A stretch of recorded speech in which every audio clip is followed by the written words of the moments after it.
Okay, where do I begin with SmackDown tonight? I'm not even gonna sit here and say this was that really good of a show in general because where can I start? Because like, can I say it's better than Monday Night Raw? Slightly, I feel like, in a way, because okay, yeah, Raw was the shits, okay, and I look at this whole 4 day thing they've done with WWE since Saturday, because like you go from Saturday, NXT blew the roof off the fucking place. SummerSlam, what the fuck I saying? SummerSlam, Survivor Series. I still think only three matches were that great on there. I'm not gonna say it was the greatest show, but I will say it was a good show for Survivor Series. Raw was just back to square one, back in the fucking shithole. And SmackDown.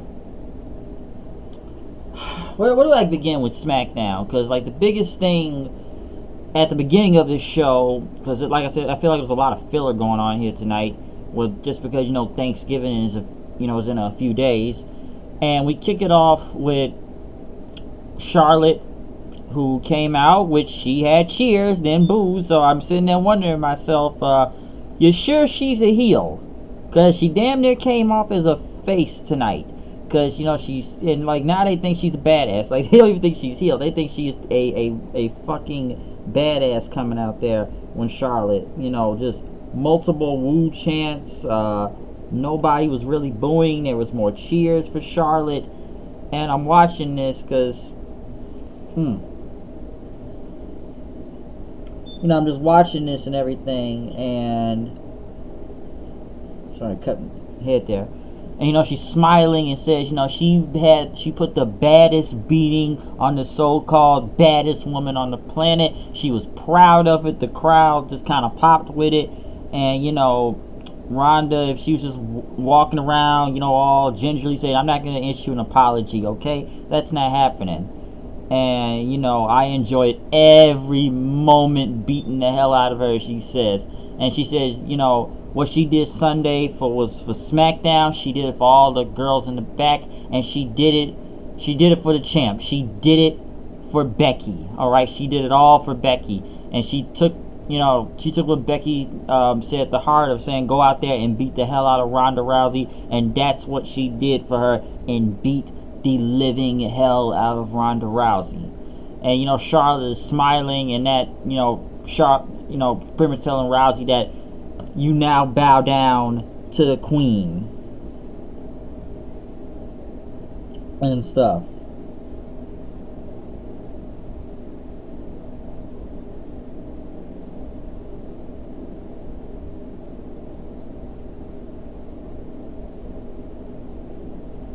So, sorry, I was checking a message, but yeah, pretty much telling her to bow down to the queen. Like I said, I'm sitting there wondering, she's supposed to be a heel.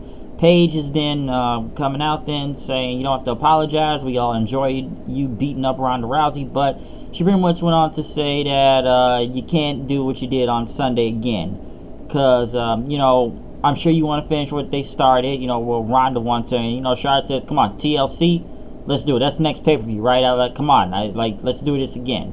Because if Ronda gets in my way again, she's going to take the chair and put it in her neck and stomp on it over a zillion times, she says, until she can't do it no more. But Paige pretty much went on to say, you touched 5 WWE official referees, so I'm fining you over $100,000.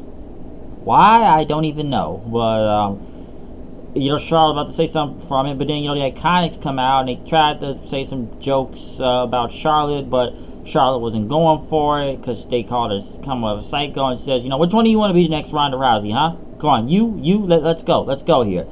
And, I'm sure people thought this was a heel turn last Sunday with Ronda Rousey, but, people just loved what she said when she came out there, okay? They loved the promo. She didn't really heel on the fans or anything. She didn't talk bad about the fans. She pretty much the crowd was with her, and she was on with the crowd that, hey, I hope you all enjoyed me beating the living hell out of Ronda Rousey, and that the crowd did enjoy it, and they cheered for Charlotte. Then you heard Becky chants because she did it for Becky. So what do they do? Trying to make Charlotte crazy now? I don't even know. Some now people think that Charlotte is now the man, number 2, or she's just the man now. Becky's not around, so it's almost like the same pattern. We're not gonna turn her heel or anything. Hello. Yeah. Yeah, we're not gonna make her heel or anything out there. So let's make her into the face, or they're trying to make her crazy, thinking that now everyone is Ronda Rousey. But it's almost like you could look at Becky and Charlotte now. It's almost like they want them to be on the same playing level, even level playing field now. When you think about it, they both have to be the man, and they both have to be badasses now. And even her, talking good about Becky, saying I did it for her, the champ. It's just so crazy. Not that long ago, it was a big feud between them, but now they're all cool. It's all friends again and stuff. Give me a second here.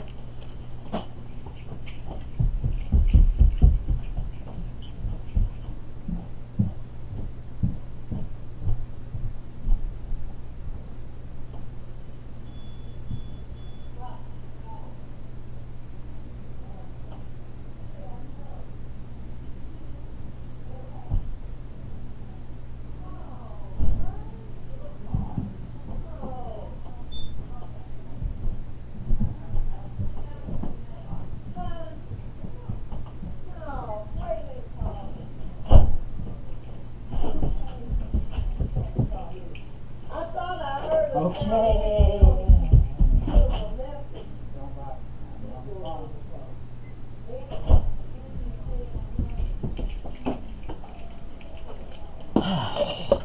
Yes, they both have to make them badasses, pretty much.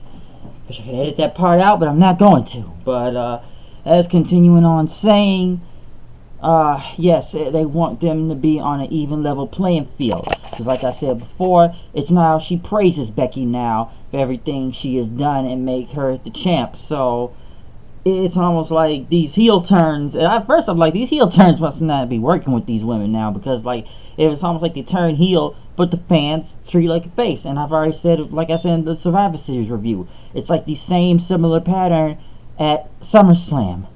Becky attacks Charlotte, the fans go ballistic. Charlotte attacks Ronda, the fans go ballistic and put the beat down and everything, and the fans love it. But they're supposed to be heels though. But it's kind of like what I said. The only thing that I just didn't really expect was her to praise Becky after the whole feud and stuff. But they put Charlotte against Billie Kay. Charlotte wins with natural selection. And it's almost even like you can't even make her heel, because you're putting Charlotte against heels. The Iconics don't really mean much, but they are heels, so you're pretty much still positioning Charlotte as a face. And Charlotte, she beat Billie Kay, and then she got on the mic and says, Peyton Royce, you want to fight? Come on, get in the ring, huh? Let's go. Peyton didn't really want to do it and just kind of tried to leave, but she came back in. Charlotte pretty much went against her, but Billie Kay had tried to attack her from behind. They tried to both beat up Charlotte. And I guess, this was a no contest then, since the bell didn't even ring. And they were going to grab a chair, but for some reason, and I've never really seen something like this before, the timekeeper or whoever sits in the corner there didn't even let the Iconics even grab a chair. It's like he just snatched it right back away from him. Like, I've never really seen anything like that before. Because you think, they go over to the timekeeper's area, they take the chair, boom, boom, boom, you're pretty much gone after that. But this time, they take the chair, they try to take the chair, but someone actually stops them. So that was like, why is the timekeeper stopping someone from taking a chair from over there? That was just kind of strange to me.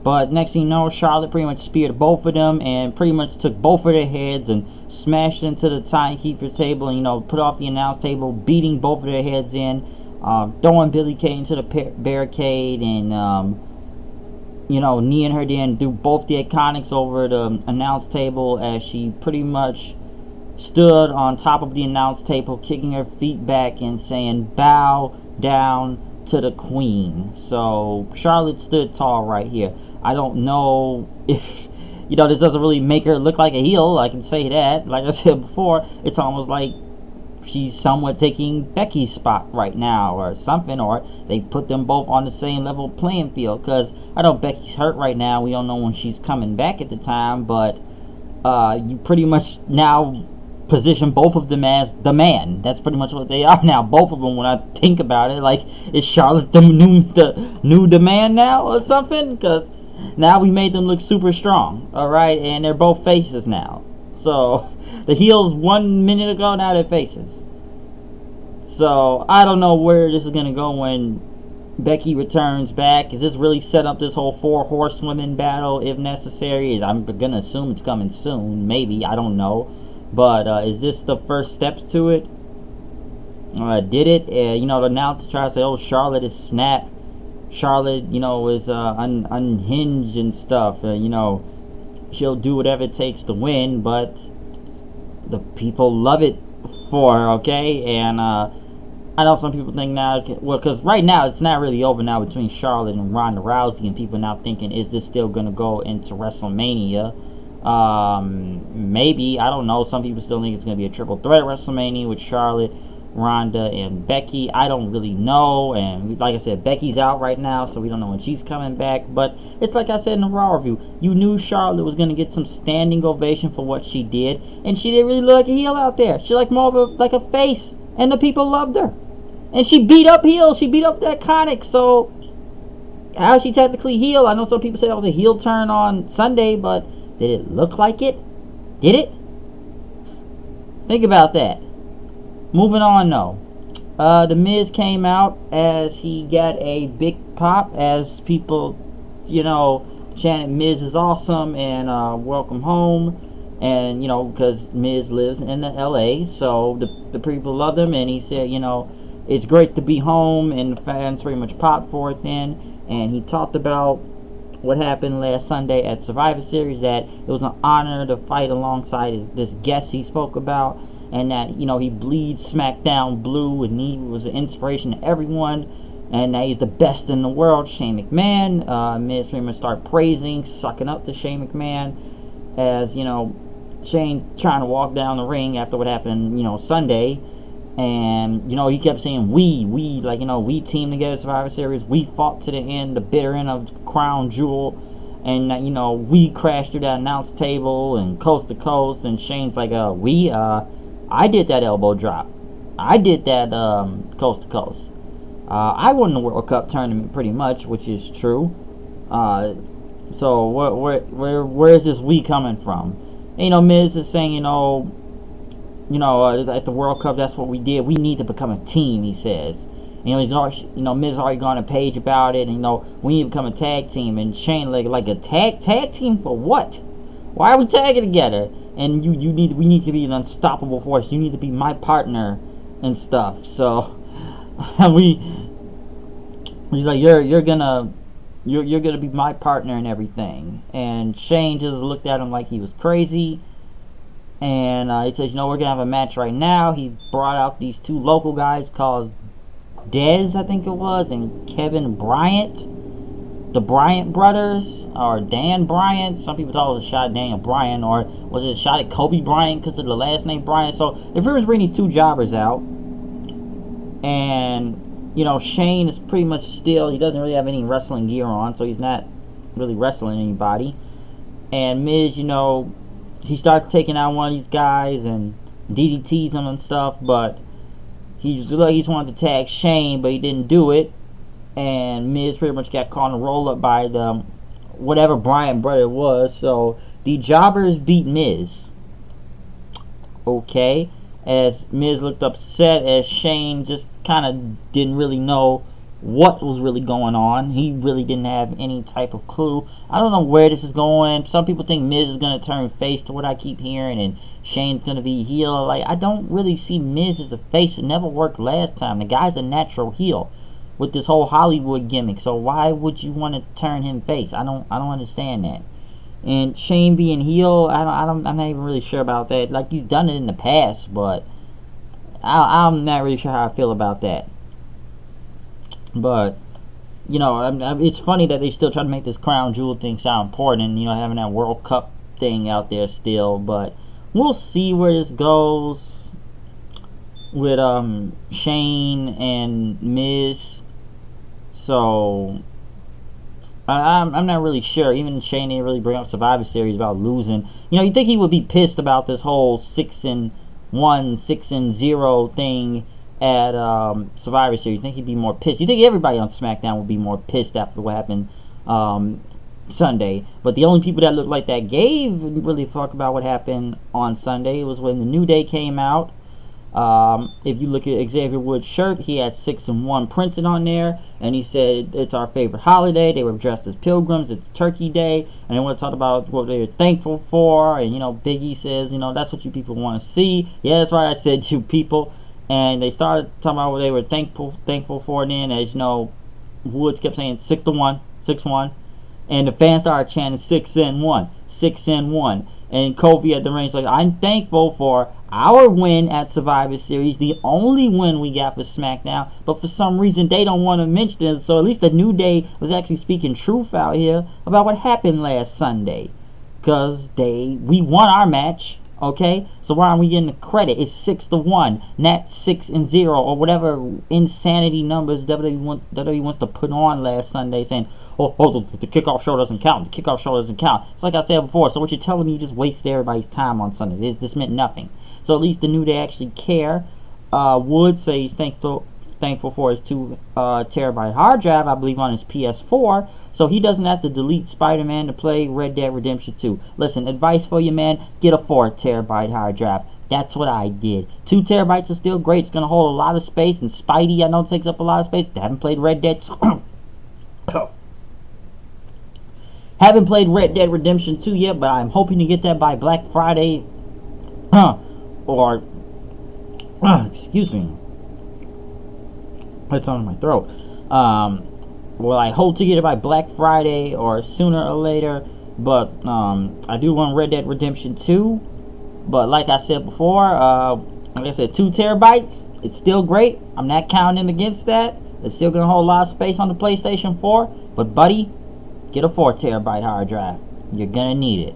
Because I don't know how many games that guy has, but 4 terabytes will take you a long way. Because 500 gigs ain't shit on the fucking PS4, and that's still dumb. So good for him with getting some Spider-Man and some Red Dead Redemption 2. Big E said he was thankful for his beautiful big breast in front of him, which he meant the turkey breast, and start licking the turkey then. So just a very big comedy segment with the New Day. The Bar then comes out with the Big Show, or the Bar Show, or the Big Bar, or whatever team name we're going by, as they're talking about the whole Thanksgiving feast and that they're a joke. And the New Day pretty much called them a joke and everything after what happened. You lost your match Survivor Series, and he says, what were you expected to think? We didn't know it was a urine thing going on. So the guy peed on himself. We didn't think that was going to happen. But they talked about their winning streak against the New Day then. But the very just crazy, weird segment going on. But I thought it was pretty funny though. Now the Bar Show, Big Show versus the New Day in a Thanksgiving feast match. What can I say? Because, well, let me say one thing about this match. Kofi kept that hat on the entire match when he wrestled, okay? That hat did not fall off his head. I want to know if it stuck that good to him or he glued the hat onto his head. Look at the match. The hat never fell off. And, doing a tag match and everything, Big E, he pretty much knocks Big Show onto one of the Thanksgiving tables as Big Show goes through it. And like I said, the New Day are pretty much coming in, and the Bar start taking down the New Day, but after they knock the Big Show out on there, Sheamus kicked Big E out of the ring. They got a turkey inside then, and then Kofi had he pretty much jumped off the top rope with a turkey onto the outside of the ring, knocking Sheamus into the whole turkey table right by ringside then. Big E pretty much had the turkey, and he hit Sheamus with it then and covered him for the win. So the New Day beat him in this Thanksgiving feast. Next thing you know, the New Day started beating up Cesaro and threw every Thanksgiving food they had out there, from the cranberry sauce to the mashed potatoes, the gravy, the green beans, the turkey, the dressing, the stuffing. They just threw every food everything you would find on a Thanksgiving feast table, okay? And they threw it all at Cesaro, knocking him to the ground. It's kind of doesn't make sense when you're making your tag team champions look like idiots being covered in Thanksgiving food, because you made Cesaro look like, I don't know who's got the worst tag team right now as the champions who are looking bad. What, Raw with the Authors of Pain just freaking losing and their manager is just being peed on and stuff? Like, why are we listening to Rockstar Spud here? And dude, I always said, why did they take Paul Ellering away again, just to put Spud out there to be a comedy thing now that he pisses on his pants and stuff? And now they just lose and people chant AOP, and I told you I'm on the phone. And they chant AOPP at the Authors of Pain, or is it the Bar here looking like goofballs against the New Day getting beat up by Thanksgiving food? What's worse? What's really worse? I don't know, but not really looking good for the Bar. They got beat up by food. Cesaro, he had everything thrown at him. I guess they had some interviews with Orton and Mysterio tonight as they had a match, as they talked about 12 years since they fought on Smackdown. It's really been, 12 years they said? So I don't know how many long. It's not 06, because I know they had a feud at the time from there. But it could have been 06. Is that 12 years? Nah, maybe it was like, what? It had to be, it probably had to be 2006, 2005 on SmackDown when they last time both Rey Mysterio and Randy Orton faced each other. But, Orton talked about he was going to take Rey's mask and everything tonight, as he was going to be an RKO. Next, I didn't really care about this match. Asuka and Naomi versus Sonya Deville and Mandy Rose. I didn't really care. I don't know where this was really going. At least people chanted we wanted Asuka throughout the match. Like, Asuka and Naomi won with the whole but the rear view, and Asuka hitting the Asuka lock on what was it, Deville. She made tap out, because I guess now they're trying to say that Deville and Mandy are arguing with each other, and one tried to save the other, but they were still taken out. So Asuka and Naomi win, whatever, really. So didn't really care.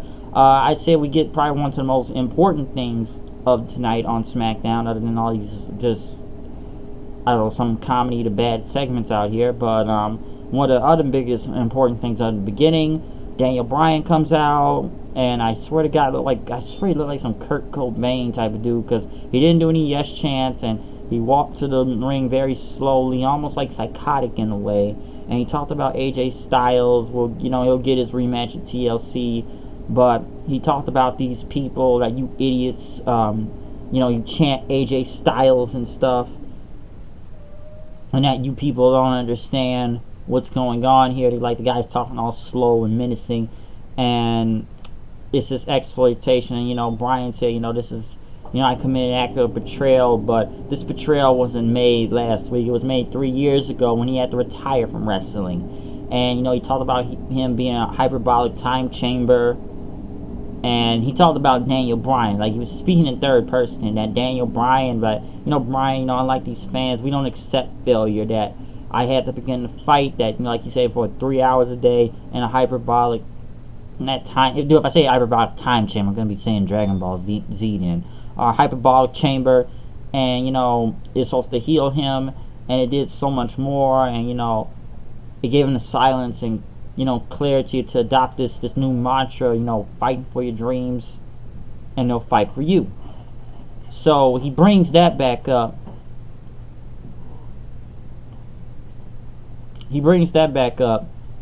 And he talked about everything he had to do to fight to get to his return, of all the hardships and struggles, and that you people had nothing to do with it. And when he made his return, it was a great moment, and some of the loudest yes chants he's ever had, but that was just a moment, he said.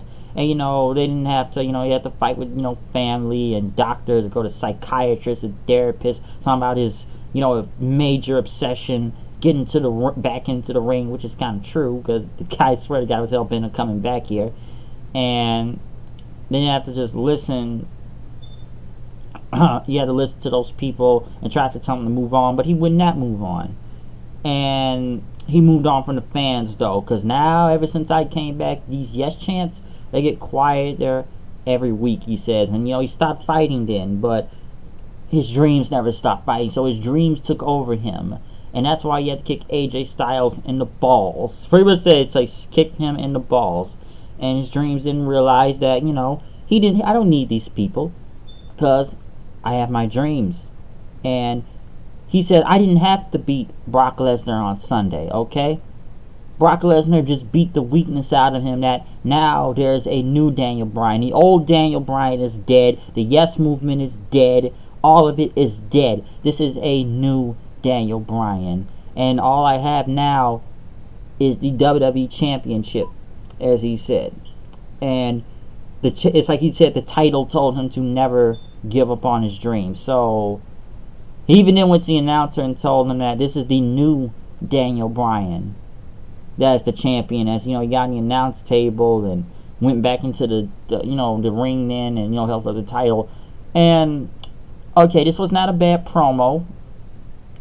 I would say this. I feel like I'm making him like a psychopath. The thing I thought in my mind, and I swear to God, I was waiting like him to say two of these things right here. Number one, when he kept saying Daniel Bryan this and Daniel Bryan that, and the third person look at the title, I swear he was about to say my precious, like it was some Lord of the Rings thing. So it's like, this guy's supposed to be like a hobbit now or something, or he's supposed to say like, my precious, or what was it, from Golem or Schmeagol from Lord of the Rings or something. Or one thing I thought that would have sounded cooler, he would have said, Daniel Bryan is dead, enter Bryan Danielson, the American Dragon. That's what I was actually kind of thinking. So the guy's supposed to be psycho now and crazy, so that's what we're trying to go with this. We're trying to make him as psychotic as possible in this new Daniel Bryan, as he's saying the old Bryan is dead. This is the new Daniel Bryan, as he's speaking from a third person perspective. So it's different. I saw a lot of people crapping on it tonight, but it's different, and I'm looking forward to see more in this whole heel thing he's doing, because I like this promo. I thought it was good, and it made him look really crazy. That's the goal it was trying to do here. We're trying to make him look as psychotic and crazy as possible, and that's working. I still think he sounded like a Lord of the Rings character at one point, because I was about to hear him say my precious, but like I said, I thought it would have been cool if he called himself Bryan Danielson then. But still, a very, very, very good promo from Daniel Bryan. Pretty much now showing the introduction of his new heel persona. That the old Daniel Bryan was beaten out of him at Survivor Series. That he didn't need the Brock Lesnar. So this is now the new one. And like I said, there was a lot of realism to that, because a lot of this stuff is true. That I don't need the fans. I fought really hard for my life for the past 3 years to get it back, and he was never gonna let go of his dreams again, because now he looks at the WWE title like a person. Which for a minute there, I'm thinking to myself, so it's like Tommaso Ciampa when he looks at the title, and he calls the title Goldie now, as he talks to the title and holds the title real close. So that's almost how I'm thinking the same thing with Bryan. I'm saying, wait a minute, is this like Ciampa on NXT? It felt like that's similar. Like, look it up if you want to, and correct me if I'm wrong about that. But that's what I felt about that.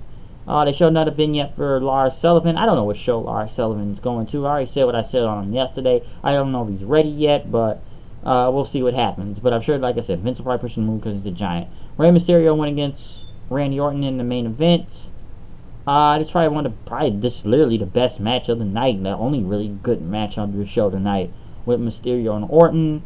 Orton tried to pull off his mask several times. I swear Orton was cursing, or Rey was at one point, because I swear when he kind of tore Rey's mask, you could hear somebody say what the fuck at one point. And it's like, I swear it was either Orton or Mysterio that kept cursing multiple times when Orton hit that DDT. Which was probably the coolest thing here then, was when Rey, he knocked Orton out of the ring, and he was going to do that splash underneath the ropes. He goes for it. Orton just hits a clean looking RKO that looks sick in midair on Rey Mysterio. So it looked great. I thought it was awesome. Him just doing that RKO just as Mysterio's flying from under the ring. He threw Rey back in, and he hit another RKO on him. after he won, he took a chair and it was gonna toss him into the post, which looked really weak, but he kind of, I guess he already pulled Rey Mysterio's mask off, and he threw him into the, the ring post with the chair on it, and he held Rey's mask off, and just kept looking at it and holding it in the air, as I think Mysterio was bleeding from his elbow as they tried to cover his face then, and he got some boos. So I don't know where this feud goes in after that. I don't think this was the payoff. I'm sure Mysterio's gonna get some type of payback or something on in this, but right now I think this, like I said, was probably the best match of the night, and I guess it makes trying to look more psychotic and in a heel thing now, and him taking his mask from him is going to continue into something. Honestly, I just like the whole fucking RKO spot he did when Mysterio did his splash from underneath the ropes. So that's what I can really take away from that. As for this show itself, and what I'm thinking to myself is this, and I heard the reports this night that the Fox executives were back there, because Fox wants a lot of changes to Smackdown and everything. They wanted to be more of a sports-like feel and comedy segment, but it's kind of hard to say that. I wonder what they thought about tonight when they saw that entire Thanksgiving thing with the tag team champions making it look like jokes, getting a whole bunch of Thanksgiving food thrown at them and stuff. But hey, remember though, it's $1 billion. It's $1 billion, and somehow WWE still putting off some joke or stupid mess out here.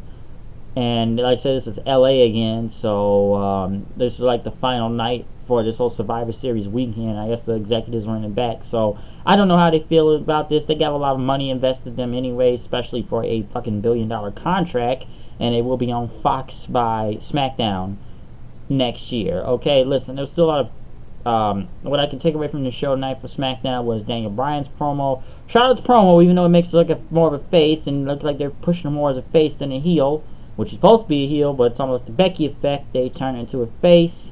Orton versus Mysterio was really good in the main event. Didn't really care for Asuka and Naomi versus Mandy Rose and Sonya Deville.